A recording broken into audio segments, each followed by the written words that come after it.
Hiniling ng isang senador na ipaaresto na si Bamban Mayor Alice Guo at 7 iba pa matapos hindi na naman sumipot sa Senate hearing. Inilabas din sa Senado ang ilang records ni Guo na nagpapatunay na di umano siya lumaki sa farm at nag-homeschool. Nakatutok si Mav Gonzalez. Kay Guo Huaping, alias Alice Guo, aarestohin namin kayo at dadalo kayo sa susunod na hearing. Ang patuloy niyong pagtanggi ay, gaya din sinabi ni Sen. Sherwin kanina, kabastusan, di lang sa Senado, kundi sa bawat Pilipinong sumusunod sa batas at nakikipagsapalaran ng patas. Hiniling na ng Senate Committee on Women and Children na ipaaresto si suspended Bamban Tarlac Mayor Alice Guo at ibang personalidad matapos silang isight in contempt dahil sa hindi na naman pagdalo sa pagdinig ng Senado kanina. Nagpadala ng excuse letter sa komite si Guo na nagsasabing masama ang kanyang physical at mental health. At may death threats kaya hindi makakadalo. Wala rin siyang abogadong pumunta sa pagdinig. I think this letter of explanation is totally unacceptable. Therefore, I would like to move that we issue a warrant of arrest against Mayor Guo for her to attend the next hearing. Kinontempt din ang ibang miyembro ng pamilya Guo, ang accountant niyang si Nancy Gamo at si Dennis Cunanan, ang dating opisyal ng gobyernong nahatulan sa PDAF scam na naging independent consultant ng mga kumpanya sa likod ng Pogo sa Bamban Tarlac at Porac, Pampanga. Pero bago makapaglabas ng arrest order, kailangan munang mag-issue ng komite ng show cause order para sagutin ng kampo ni Guo. Pag hindi katanggap-tanggap ang paliwanag nila, saka uusad ang utos para arestuhin sila. Ayon sa Bureau of Immigration, nasa Pilipinas pa si Guo at nakaalerto na ang pangalan niya sakaling subukan niyang umalis ng Pilipinas. Bukod kina Guo, sinabpi na rin ang 15 opisyal at representative ng iba't ibang kumpanyang hinihinalang sangkot sa iligal na Pogo dahil inisnab ang imbitasyon ng komite. Inilabas naman ni Senador Sherwin Gatchalian ang birth certificate at school records ni Guo. Sa birth certificate na isinumbiti niya sa paaralan, nakasaad na ang Chinese national na si Wen Yilin ang nanay niya. Si Guo Huaping or si Alice Guo hindi lumaki sa farm.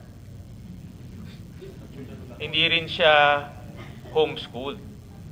Nag-aral ho siya. And I'll show you the proof. No, dahil nga lumabas sa hearing yung totoong pangalan niya, nag-aral siya sa parehas kong school, sa Grace Christian High School, for grades 1, 2, and 3. Year 2000 to 2003. No, so, hindi siya homeschool ni Rubilin. Nag-aral ho talaga ho siya. No? And nung natatandaan ko, sa school ho namin walang farm ho doon. Puro building ho. Iprinisenta rin ng NBI ang fingerprint examination nila kay Guo at Chinese national na si Guo Huaping. Kaya sure po tayo ngayon na si Alice Guo po at si Guo Huaping ay isang tao lamang po. Si Wesley, ganun din po. Si Wesley Guo at si Guo Xiang Dian ay isang tao lang po. Nadiskubre rin umano ng NBI na ang isa pang kapatid ni Mayor Guo na si Sheila Guo may kapangalan din. Meron po rin tayong nahanap na isa pa pong NBI clearance sa aming files na nagngangalan din pong Sheila Guo Ilial. Subalit sa ating pagkukumpara ay lumalabas po na iba rin ang larawan nito kaysa doon po sa Sheila Guo na sinasabing kapatid. Ang pangalawang Sheila Lial Guo, pareho ng address ng pangalawang Alice Lial Guo. Pero nang puntahan ng NBI, walang nakatirang Alice o Sheila Lial Guo roon. Humarap naman sa pagdinig si PAGCOR Chairman Alejandro Tenco matapos sabihing may dating cabinet official na naglobby umano para sa ilang Pogo company. Aniya, nakipag-appointment sa kanya si dating Secretary Harry Roque noong July 2023. Kasama nito si Cassandra Ong ng Lucky South 99 Pogo na niloko umano sa pera ng representative nilang si Dennis Cunanan at umabot sa $250,000 ang hindi nababayaran sa PAGCOR. Noong panahong yon, may lisensya sa PAGCOR ang Lucky South 99 pero kalaunay ni-raid sa Porac, Pampanga. Sabi din po, baka din daw pwedeng payment over time yung arrears dahil nga naloko sila ni Ginoong Dennis Cunanan. So, Pagkatapos po noon, wala naman pong pakikipag-usap sa akin na si Attorney Harry Roque.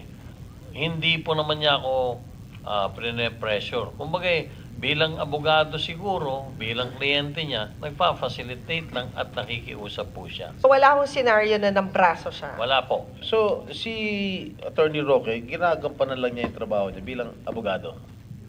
Maaari pong ganun dahil siya po ay nagsabing gusto niyang tulungan. Siya ay abogado nga ni Binibining Cassandra Ong. Ayon sa abogado ni Cunanan, hindi niya natanggap ang sabina kaya hindi nakarating sa pagdinig ngayong araw. Makikipagtulungan daw sila sa investigasyon ng Senado at sa katunayan ay naroon nung nakaraang pagdinig. Sasagutin daw nila ang mga isyu ng Pogo sa tamang forum. Pero mariing itinanggi ni Roque na abogado siya ng Lucky South 99 o anumang illegal na Pogo. Whirlwind Corporation daw ang kliyente niya, ang may-ari ng lupang kinatatayuan ng Porac Pogo Hub. Hindi po ako naglabi sa illegal na Pogo. Dahil yung mga panahon ng pinunta ko po, hindi naman po lisensya ang linalakad ko, rescheduling of payment, sa panig po ng isang kumpanya na sineserbisyuhan nung kilala kong kumpanya na Whirlwind, na legal nung mga panahon na yon. Ni minsan po, hindi ko naging kliyente nga itong Lucky South, at kung naging kliyente ko po yan, bakit ko itatanggi? Wala naman pong responsibilidad ng isang abogado kung wala naman pong maling ginawa ang isang abogado kung hindi ang trabaho lang niya bilang isang abogado. Para sa GMA Integrated News, Mav Gonzalez, Nakatutok, 24 Oras.